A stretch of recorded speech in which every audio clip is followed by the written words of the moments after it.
All right, first question comes from Jumoke Castro on YouTube. I got my green card in 1989 and lived in America for more than 15 years, but my parents moved back home to Belize, and I had physically lost my documents, green card, social, etc. Now I'm applying for a replacement green card to get back to America to file for my citizenship.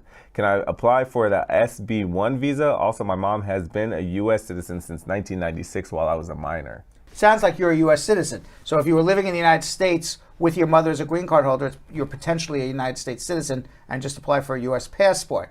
If you've been out of the U.S. for more than a year and you're not a U.S. citizen, then yes, you would need to do the SB-1 visa. Okay, Edward Banner on YouTube. What does it mean if your index finger and photo is again collected at an interview by the officer? Means that they collected your fingerprint and photo again. I don't know. Maybe they didn't have your fingerprint. Maybe it got ruined. Who knows? Hamza Idan on YouTube. What do I do when I get my emergency parole advance for 45 days and the border closes because of the new variant? Then you need a new one if you want to travel in the future. Sharon Frith Jackson, Facebook.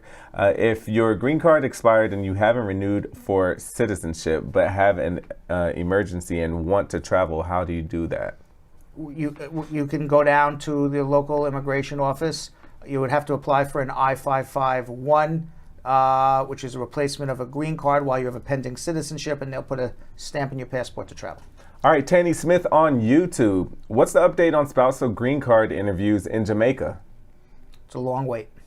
Naked Wire on Facebook. I had fingerprints done since March 11th for citizenship till now. Haven't heard anything. What do I do? Wait, hopefully soon. Ever Blessed Andrea on YouTube. Can I adjust my status while my husband waits for the oath ceremony? My husband passed the citizenship test in February 2020 and still hasn't done the oath ceremony. That's a problem if he hasn't done an oath ceremony. He passed over a year ago. You need an attorney. He should have gotten it within 90 days. And no, you can't file your adjustment until he takes his oath. Ooh, Conquest on YouTube. What are requirements to apply for a widow if you lost your husband 3 months ago? File an I-360, prove it was a bona fide marriage, and you can join that with an adjustment. Okay, Rosemarie Espuit on YouTube. When will my priority date be current? My date is June 20th, 2015. Who's sponsoring you? Michelle Favored Copeland on Facebook. I have a friend who has done his interview from last October but hasn't heard anything yet. His work permit has been expired or has expired and has reapplied but has heard nothing yet. His wife is much older and they had separated them at the interview. How can he move forward? Well, they don't believe it's a real marriage. So they're doing an investigation. If it's more than 12 months and it's a real marriage, that you move forward by filing a mandamus or threatening a mandamus.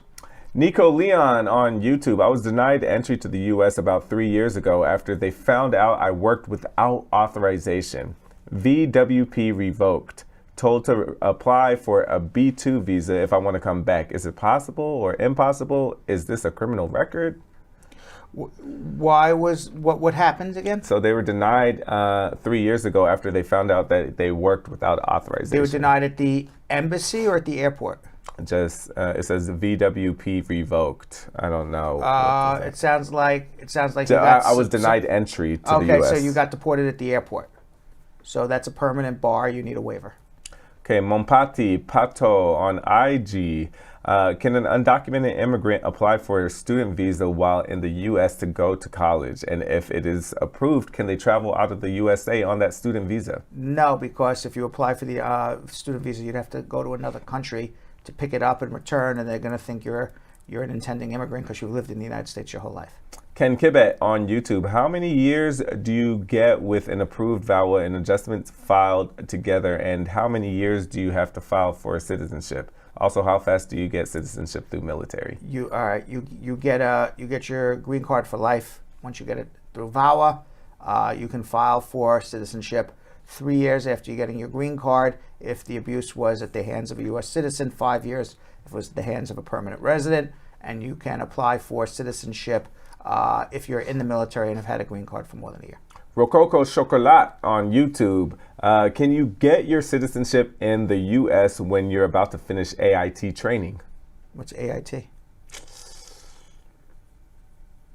I don't know what AIT training is. Yeah, I don't either. All right, last one. Maybe I should know, but I don't know. I'm trying to AIT. think what it is. Here, let me see if I can if I can quickly Google. All right, AIT. Yeah. It could possibly be advanced individual training. So it's where you learn the skills needed to perform a specific Army job, such as artillery or engineering. All right, so if you're in the military, so the question is what? So let's go back. Can you get your citizenship in the U.S. when you're about to finish AIT training? If you are in the military, you've had a green card for more than a year, yes. Okay, and last one, Kenny Sang on Facebook. Do you get a 5-year or 10-year green card with an approved VAWA? And after 10-year. Okay. There's no 5-year green card.